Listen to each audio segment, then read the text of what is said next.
Dan sumber suara wanita menangis tersebut sepertinya tidak jauh dari tempat tidurnya itu, dari kamar tidurnya itu kan.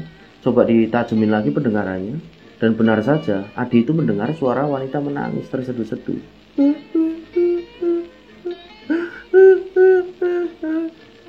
Dan puncaknya, di tengah-tengah Adi itu masih ketakutan, tiba-tiba Adi itu merasakan ada sesuatu yang sedang menindih tubuhnya itu dari atas. Jadi seolah-olah wanita yang sedang menindih tubuhnya si Adi ini seperti mengajak Adi ini untuk berhubungan intim.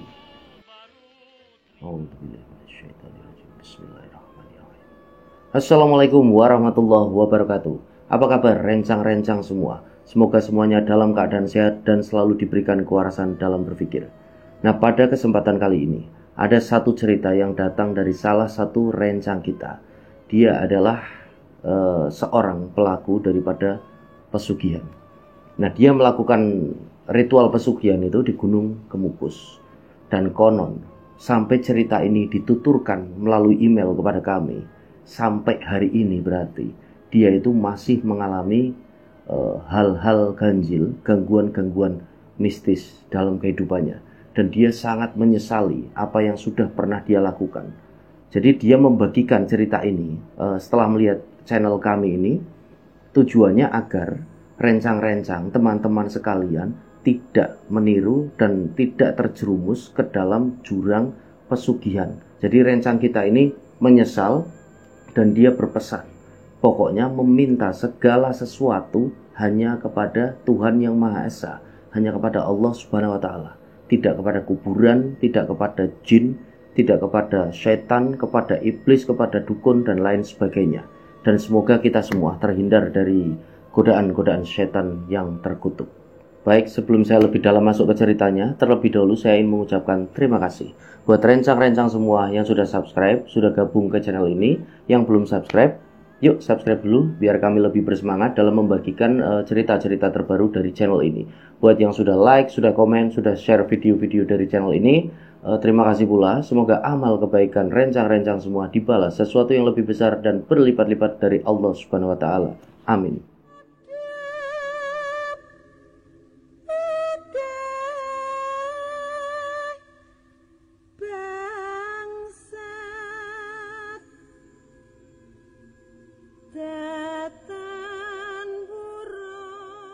Baik, sudah ambil posisi anak, saya mulai. Jadi apa yang ada di pikiran kita semua ketika mendengar tentang Gunung Kemukus? Mungkin satu kata itu, pesugihan. Dan mungkin juga bukan hanya itu, pikiran kita ini seketika menuju kepada hubungan seks. Nah, kenapa hal ini terjadi? Karena di Gunung Kemukus ada sebuah kepercayaan masyarakat tentang sebuah ritual pesugihan yang mengharuskan pelakunya itu melakukan hubungan intim agar konon keinginannya itu bisa tercapai. Nah, lantas apakah semua itu benar-benar membuahkan hasil? Apakah benar-benar bisa membuat kita kaya? Atau apakah itu cuma tempat prostitusi yang berkedok di balik sebuah nama ritual? Jadi di sini saya akan menyelipkan sedikit cerita sejarah ya, dengan tujuan dari kami ini, channel ini sekedar untuk pelurusan. Jadi seperti yang kita tahu, banyak tempat-tempat di Indonesia ini, terutama di Jawa, banyak sekali makam-makam keramat yang sebenarnya makam ini adalah makam seorang wali Allah, waliullah. Dan anehnya pada akhirnya makam-makam wali Allah ini akhirnya disalahartikan, itu disalahgunakan ya oleh, bisa dikatakan, beberapa oknum. Nah, kita tahulah tempat-tempat atau makam ini yang kemudian dijadikan sarana untuk mencari pesugihan. Nah, di sini kami berusaha untuk mencontohkan. Jadi ada makam seorang waliullah ya, wali Allah di daerah Gunung Kawi. Beliau ini bernama Eyang Jugo. Ini kan Eyang Jugo ini sebenarnya adalah pengikut ya daripada Pangeran Diponegoro. Dan kita juga semua tahu bahwa Pangeran Diponegoro ini adalah seorang pejuang dan juga seorang alim ulama. Nah, ketika Pangeran Diponegoro ini ditangkap oleh pemerintah kolonial Belanda pada tahun 1830 itu, para pengikutnya kan kemudian banyak yang lari, menyebar ya. Ada yang lari ke gunung, ada yang ke hutan. Dan pada masa-masa itu, Eyang Jugo ini juga lari ke Gunung Kawi. Dan di sana beliau menyebarkan agama. Dan pada saat itu beliau ini juga sering didatangi orang-orang, ada yang belajar agama. Dan beliau juga beberapa orang ada yang minta didoakan untuk kesembuhan penyakitnya. Nah, dari situlah Eyang Jugo ini kan mulai dikenal. Setelah Eyang Jugo dikenal, itu banyak sekali orang-orang yang datang ke sana. Dan sampai pada akhirnya beliau pun meninggal dunia dan dimakamkan di sana pula, di lokasi Gunung Kawi tersebut. Dan entah kenapa berjalannya waktu, banyak orang-orang yang ke sana, tapi bukan untuk berziarah, tapi untuk mencari pesugihan. Kita tahulah itu. Tapi sekali lagi, ini adalah oknum. Kita tidak bisa menyalahkan siapapun atau kita tidak bisa untuk memukul rata ya. Tapi ini adalah sekali lagi oknum. Nah, begitupun juga yang terjadi di Gunung Kemukus. Kita tahu bersama bahwa Gunung Kemukus itu dikenal dengan ritual seksnya. Jadi orang-orang banyak yang datang ke sana untuk melakukan ritual seks dengan tujuan untuk mencari pesugihan, ingin sugih. Ingin kaya. Nah, tentu hal ini kan tidak beres ya bagi kita di era modern seperti sekarang ini. Dan yang lebih miris lagi itu di Gunung Kemukus ini sebenarnya ada makam seorang pangeran yang bernama Pangeran Samudro atau Pangeran Samudra. Jadi ceritanya pada saat kerajaan Mojopahit ini mulai runtuh ya, Prabu Brawijaya V ini kan memerintahkan kepada pangeran-pangeran atau anak-anak beliau itu, termasuk salah satunya adalah Pangeran Samudro ini, Pangeran Samudra. Nah, beliau itu memerintahkan Prabu Brawijaya V karena istana sudah mau runtuh pada waktu itu, sudah diambang kehancuran lah. Beliau kan memerintahkan mereka, anak-anaknya ini untuk pergi ke beberapa tempat. Ada yang untuk menggali ilmu baru, sesuai kesenangan pokoknya. Ada yang masih melanjutkan dengan agamanya yang lama dan pada saat itu mereka pergi ke Bali. Nah, ada pula yang mendalami ilmu agama Islam. Dan salah satunya adalah Pangeran Samudra ini, Pangeran Samudro. Beliau memutuskan untuk pergi ke daerah Demak Bintoro pada waktu itu dan belajar langsung kepada Sunan Kalijaga, Sunan Kalijogo.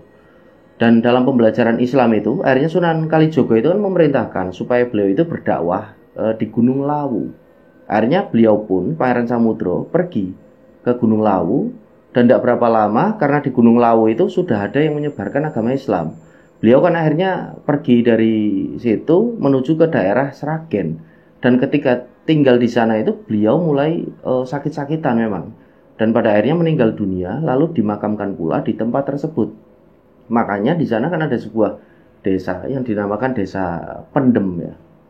Nah, lambat laun, tiba-tiba tidak tahu kenapa tempat ini kok dijadikan rujukan, banyak orang datang ke sana itu tidak cuma untuk berziarah, tapi mereka itu melakukan sesuatu yang sangat di luar kebiasaan orang-orang pada umumnya, yaitu melakukan ritual seks. Nah, ini tidak tahu gimana ceritanya ya, kok tiba-tiba tempat ini menjadi terkenal, termasyhur ya, pokoknya dikenal sekali oleh banyak orang sebagai tempat untuk melakukan ritual laknat tersebut, untuk mencari pesugihan, ritual seks, dan terkenalnya malah tanpa tumbal kan. Nah, dulu Pangeran Samudro ini memang sempat berkata kepada murid-muridnya dan juga kepada para pengikutnya itu. Pangeran Samudro ini kan pada waktu itu sejarahnya cuma bilang, kalian kalau mau mendatangi Gusti Allah, maksudnya kalau mereka ini mau mendatangi masjid untuk sholat, datanglah dengan penuh cinta, seperti seolah-olah kamu ini mau mendatangi kekasihmu. Nah, kira-kira seperti itulah kata-kata dari Pangeran Samudro yang kemudian mungkin disalahartikan oleh orang-orang ya, menjadi akhirnya orang-orang datang ke sana membawa pasangannya masing-masing, kemudian bersetubuh di sana untuk mencari berkah. Nah, ini kan tidak masuk akal, tidak beres. Dan kita sendiri tentu menolak hal-hal seperti itu kan. Tapi tidak tahu apakah ini hal ini masih dilakukan di sana atau enggak. Nah, cerita yang berhubungan dengan cerita ini adalah cerita yang dibagikan oleh salah seorang rencang kita yang bernama Adi. Tapi Adi ini adalah nama samaran karena rencang kita ini memang tidak mau disebutkan nama aslinya demi kenyamanan bersama. Nah, langkah baiknya sebelum kita semua menanggapi mengenai cerita ini, hendaknya kita menyimak dulu pengalaman dari salah satu rencang kita ini yang mengaku telah memenuhi semua persyaratan pesugihan yang ada di Gunung Kemukus, Jawa Tengah. Nah, semoga harapannya dengan dibagikannya pengalaman ini bisa kita semua jadikan pelajaran agar kita semua lebih berhati-hati ya dalam menjalani kehidupan. Nah, karena pada dasarnya kan setan itu telah menipu kita semua, pokoknya dengan segala caranya. Jadi seperti yang saya tuturkan tadi, rencang kita ini namanya Adi, nama samaran. Dia adalah seorang karyawan di salah satu perusahaan yang ada di Jawa Tengah. Nah, menjadi seorang karyawan yang sudah mempunyai kedudukan itu kan tentu saja hal itu membuat hidup Adi ini sedikit tenang, karena selain semua kebutuhannya menjadi terpenuhi, kiriman uang kepada orang tua ke kampung pun selalu lancar dan aman. Nah, itulah yang membuat kepulangan Adi ini selalu dirindukan, karena Adi itu tahu kehidupan di kampung asalnya itu memang bisa dikatakan ekonominya pas-pasan. Namun sayangnya Tuhan itu berkehendak lain pada waktu itu. Jadi pada saat itu perusahaan tempat Adi ini bekerja tiba-tiba mengalami kebangkrutan besar. Karena pemimpin mereka itu tersandung masalah yang membuatnya harus masuk ke dalam penjara. Nah, hal itulah yang akhirnya membuat seluruh karyawan ini dikeluarkan, di PHK secara massal. Karena perusahaannya sudah tidak bisa lagi, tidak sanggup menanggung beban karyawan-karyawan. Dan Adi itu salah satu yang dikeluarkan. Nah, pada waktu itu Adi ini sengaja tidak memberitahu orang tuanya karena tidak ingin membuat orang tuanya ini sedih. Karena pada waktu itu Adi itu sudah berjanji untuk membangunkan rumah orang tuanya ketika Adi ini nanti pulang. Nah, tentu saja dengan dipecatnya Adi, itu kan membuat dia bisa dikatakan depresi dan hilang kendali kan. Bahkan Adi ini sempat mau bunuh diri juga pada waktu itu karena tekanan hidupnya, seolah semuanya itu sia-sia, hidupnya itu hancur.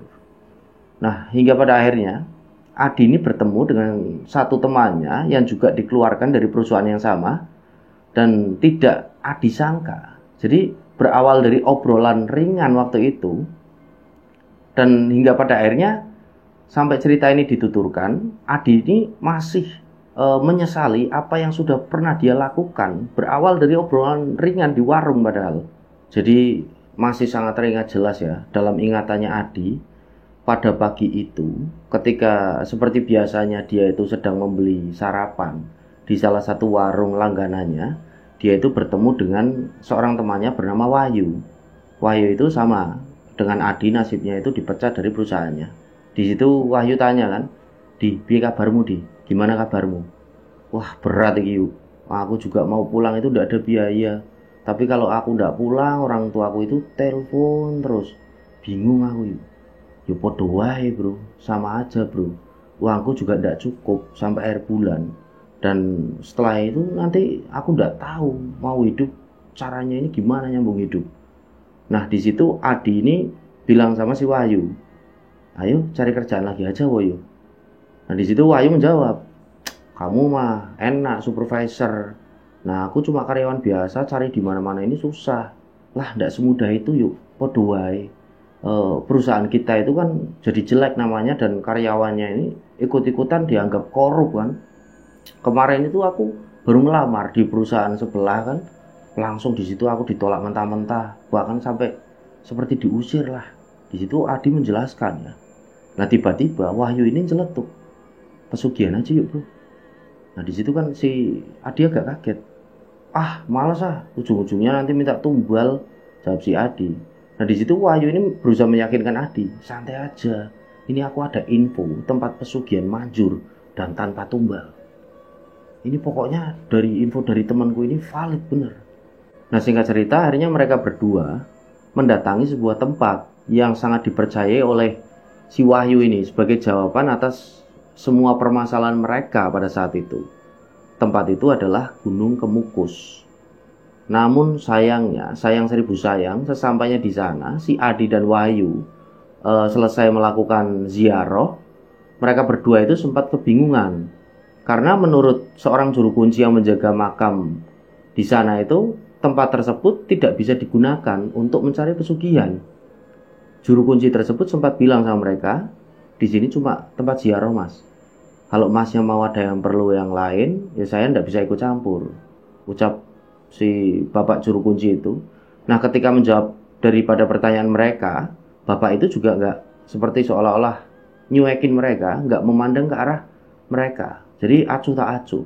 Nah, mendengar hal tersebut, tentu saja kan mereka berdua agak kesel ya. Karena selain jarak yang jauh sudah mereka tempuh kan, perjalanan dari asal mereka ke tempat tersebut, itu kan menghabiskan persediaan uang mereka yang pada waktu itu memang sudah sangat menipis kan, ekonominya ini sudah anjlok.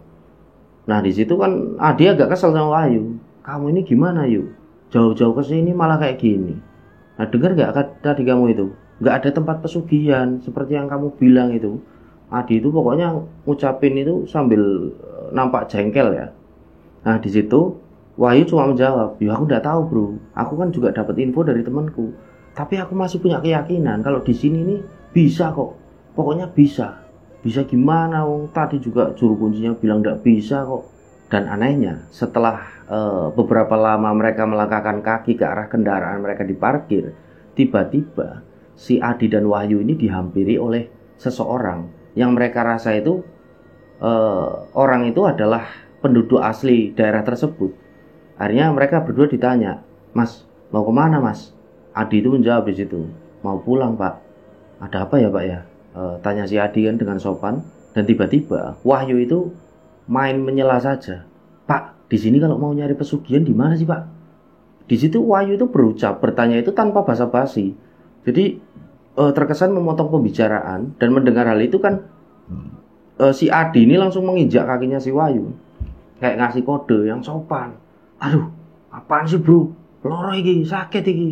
Nah, di situ Wahyu kan protes dan tiba-tiba bapak-bapak tersebut, laki-laki tersebut tertawa. Hehehe. Tenang mas, maksud saya manggil mas-masnya ini juga mau memberitahu tentang hal itu. Loh, bapak tahu dari mana? Kalau niat kami kesini mau mencari pesugihan pak. Di itu Adi kan bertanya. Ya wes ketok mas, sudah kelihatan dari gelagat kalian itu loh. Ya pokoknya saya tahu aja, udah biasa mas di sini santai aja. Pokoknya bapak-bapak itu menjawab dengan santai. Dan singkat cerita, akhirnya mereka pun diajak mampir ke salah satu warung kopi yang ada di sekitaran komplek makam tempat mereka berziarah tadi kan. Nah, setelah mereka mendengar semua penuturan dari bapak tersebut, akhirnya Adi pun sama Wahyu itu mengetahui jika di tempat tersebut memang kerap digunakan sebagai tempat mencari pesugihan. Dan yang paling membuat mereka berdua terkejut adalah salah satu dari ritual yang wajib dilakukan oleh pencari pesugihan adalah melakukan hubungan intim dengan orang yang bukan pasangannya, bukan muhrimnya. Mereka berdua itu punya harapan agar keadaan ekonominya bisa menjadi lebih baik. Nah, singkat cerita, mereka berdua, Adi dan Wahyu pun mengikuti semua arahan dari bapak tersebut. Jadi semua ritual mereka lakukan dengan tidak ada satupun yang mereka lewatkan. Bahkan pada saat itu, Adi dan Wahyu ini memang benar-benar berhubungan badan dengan salah satu perempuan yang bisa dikatakan sepertinya sengaja disediakan bagi para pencari pesugihan seperti Adi dan Wahyu ini. Jadi rencang-rencang ini boleh percaya boleh tidak ya. Setelah beberapa bulan Adi melakukan semua ritual tersebut, secara tidak terduga perusahaan yang sebelumnya itu sempat menolak lamarannya Adi itu dengan cara mentah-mentah dan bahkan hampir diusir yang saya tuturkan di depan. Pada waktu itu secara tiba-tiba menghubungi Adi, memberitahu jika Adi ini diterima untuk menjadi karyawannya. Nah, tentu saja hal itu kan membuat keadaan si Adi selanjutnya itu ekonominya kan seketika kembali membaik dan setelah bekerja itu dan normal. Ditambah entah kenapa belum lama Adi bekerja di perusahaan barunya itu, tiba-tiba Adi diangkat menduduki jabatan yang lebih tinggi dari yang dia dapat sebelumnya dari perusahaan sebelumnya itu. Namun sayangnya karena semua kesibukan Adi yang saat itu sangat menyita waktu di kantor, akhirnya dia pun tidak ada waktu untuk terus melakukan ritual ya. Jadi pada waktu itu Adi berusaha buat tidak mikirin lagi ritual-ritual itu ya. Dia itu memutuskan untuk berhenti melakukan semua kebiasaan ritualnya itu. Karena Adi ini berpikir jika semua keinginannya ini sudah terpenuhi, ekonominya sudah membaik. Namun siapa sangka setelah dia berhenti melakukan semua ritualnya, Adi itu akhirnya mendapatkan pengalaman yang sampai hari ini itu tidak pernah bisa dia lupakan. Masih sangat teringat jelas di kepalanya. Jadi pada malam itu Adi pulang lebih malam dari biasanya. Karena pekerjaan di kantor itu seperti tidak ada habisnya. Bisa dikatakan menumpuk banyak banget. Nah sesampainya di rumah, tentu saja kan Adi langsung berbaring kan di tempat tidurnya. Dia beristirahat dengan memainkan HP-nya di situ. Tapi dia belum tertidur. Nah di tengah-tengah dia udah agak ngantuk itu, udah riap-riap kan, tiba-tiba Adi ini agak kaget karena dia mendengar suara wanita yang terdengar menangis dengan terseduh-seduh. Dan sumber suara wanita menangis tersebut sepertinya tidak jauh dari tempat tidurnya itu, dari kamar tidurnya itu kan. Coba ditajemin lagi pendengarannya, dan benar saja Adi itu mendengar suara wanita menangis terseduh-seduh.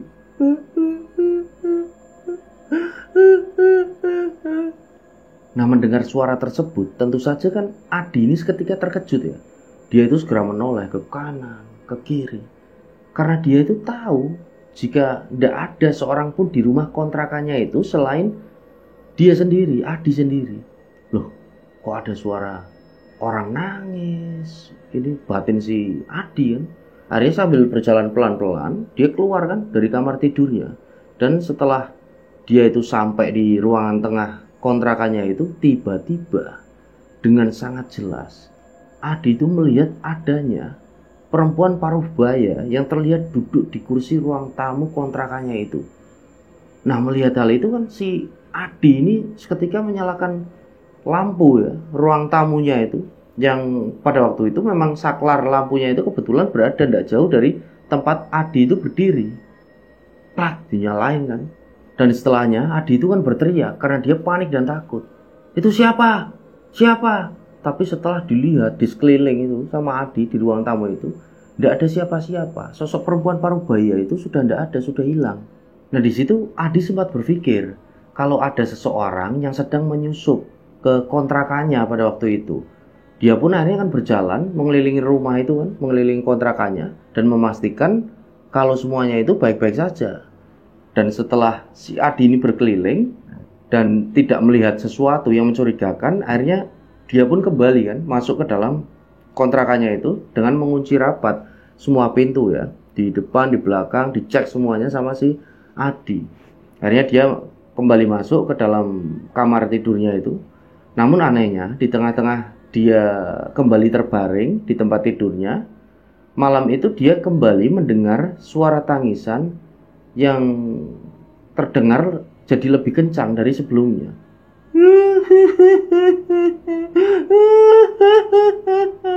Nah mendengar hal itu kan Adi lagi-lagi ini membuka matanya kan, karena dia itu terkejut, kaget dia.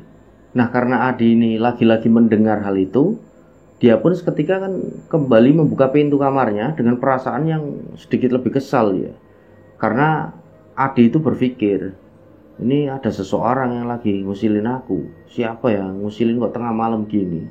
Rutuknya itu dalam hati sambil membuka pintu kamarnya kan. Namun karena pada waktu itu Adi ini tidak melihat siapapun yang ada di kontrakannya, akhirnya dia pun memilih untuk duduk di ruang tamu dengan lampu di kontrakannya itu semuanya dibiarkan menyala. Jadi Adi itu membatin, sepertinya ada yang aneh nih di rumah ini, di kontrakan ini. Mending aku tak jaga di sini aja lah, sambil duduk di kursi yang ada di ruang tamu itu kan. Dan belum lama Adi ini duduk di kursi tersebut, tiba-tiba pandangan Adi ini teralihkan dengan adanya seseorang yang terlihat warawiri di depan kontrakannya itu. Akhirnya karena hal tersebut, Adi langsung membuka pintu utama di kontrakannya itu, dibuka krek sambil dia berteriak, siapa di luar? Siapa itu? Tapi hening, tidak ada jawaban sama sekali. Nah ketika si Adi ini membuka pintu utama di kontrakannya itu kan, dia tidak melihat siapa-siapa, tapi tiba-tiba dia itu mencium aroma busuk yang sangat menyengat ya. Dan karena Adi itu mengira sumber aroma tersebut dari samping rumah, dia itu merasa baunya itu sumbernya dari arah samping rumah, samping kontrakan. Akhirnya dia kan berjalan ke situ kan. Jadi aromanya itu busuk, memang busuk dan cenderung ke anyir ya, amis ya gitu. Akhirnya dia jalan kan ke situ, diikuti bau itu. Nah, ketika sampai di samping kontrakan, dengan mata kepalanya sendiri, Adi itu benar-benar melihat sosok yang banyak orang bilang itu gendruwo. Jadi sosok tersebut memang berdiri tegak dengan tubuhnya itu dipenuhi dengan bulu-bulu. Bulunya itu hitam semua, besar, matanya itu menyala merah, mulutnya taring dan mengeluarkan air liur terus-menerus di situ. Nah, setelah melihat semua kengerian itu, akhirnya Adi kan dengan agak susah dia lari kan, berusaha lari masuk ke dalam kontrakannya. Buru-buru dikunci lagi pintunya, tapi lampu itu dibiarin nyala semuanya. Dan Adi itu langsung masuk ke dalam kamarnya ya. Dia mengunci kamarnya karena saking takutnya. Dan belum lama Adi ini terbaring ditutupin selimut, tiba-tiba Adi mencium lagi aroma busuk yang anyir, yang amis itu. Sepertinya tidak jauh dari kamarnya itu. Akhirnya dia dengan agak panik kan, ketakutan itu dia membuka selimutnya. Dan tiba-tiba dia itu melihat sosok gendruwo itu sudah ada di dalam kamarnya. Jadi menatap ke arah Adi ini ya, dengan matanya yang menyala merah, air liurnya itu terus menetes. Adi kan di situ berteriak, "Setan! Setan! Setan!" Dan puncaknya, di tengah-tengah Adi itu masih ketakutan, tiba-tiba Adi itu merasakan ada sesuatu yang sedang menindih tubuhnya itu dari atas. Adi itu merasa, setelah berteriak-teriak, nah merasakan hal itu kan tentu saja Adi ini menjadi susah bernafas. Jadi teriakan yang tadi itu kencang, setan-setan itu, mulutnya seperti tidak bisa mengeluarkan suara lagi. Berusaha dia itu untuk minta tolong. Jadi seperti ketindihan orang rep-repen itu. Jadi Adi itu melihat tepat di atasnya, di depan wajahnya itu ada wanita dengan wajah yang sangat rusak. Itu menindih di atas tubuhnya. Jadi seolah-olah wanita yang sedang menindih tubuhnya si Adi ini seperti mengajak Adi ini untuk berhubungan intim. Jadi Adi ini sangat kesusahan bernafas ya. Jadi dia pada saat itu dia tidak tahu, udah tidak bisa mikir kan dengan keadaannya seperti itu. Jadi pada waktu itu Adi kesulitan untuk bernafas ya. Terus jangankan berlari, bergerak pun pada waktu itu Adi udah tidak mampu. Jadi wanita yang berada di atas tubuhnya itu seperti sedang melakukan sesuatu ya dengan si Adi ini. Adi itu merasakan waktu itu, menurut penuturan Mas Adi, dia merasakan suatu kenikmatan, tapi dia juga ingin berlari, takut, pokoknya aneh, tapi dia itu nggak bisa ngapa-ngapain, tapi dia merasakan kenikmatan.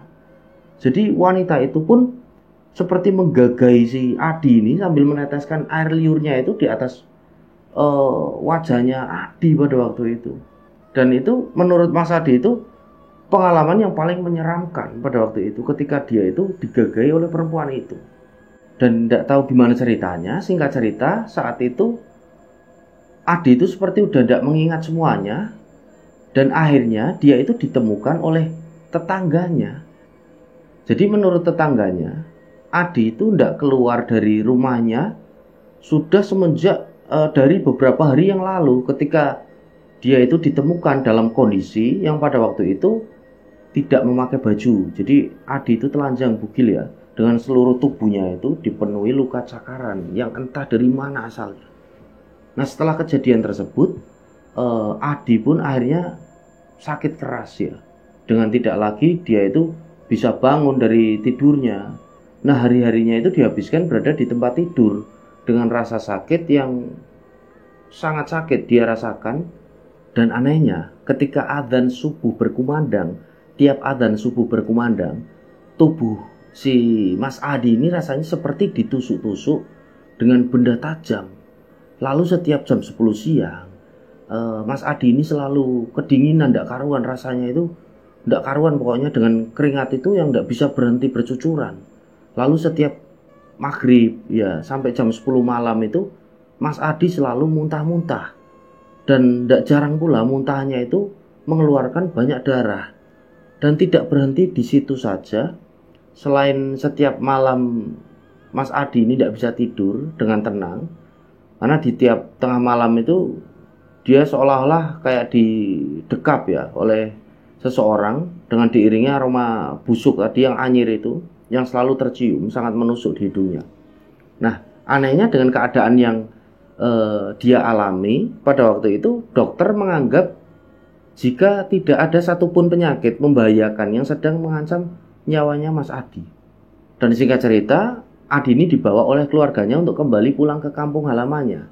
Nah, di sana Adi ini disembuhkan ya, berusaha diobati dengan cara alternatif dan spiritual, hingga pada akhirnya seiring berjalannya waktu, Mas Adi ini pun berangsur-angsur membaik. Dan sampai cerita ini dituturkan, Mas Adi ini masih sering sekali merasakan jika setiap malam ada seseorang yang seperti sedang menemaninya beristirahat. Dan menurut tetua adat di kampungnya itu, Mas Adi, jadi ada makhluk halus yang sepertinya memang sengaja datang untuk mengganggunya. Dan itu terjadi karena perbuatan Mas Adi sendiri yang pernah datang ke tempat yang tidak semestinya Mas Adi ini datangi. Dan tetua adat itu tahu kalau Mas Adi ini pernah membuat suatu perjanjian dengan makhluk yang ada di sana.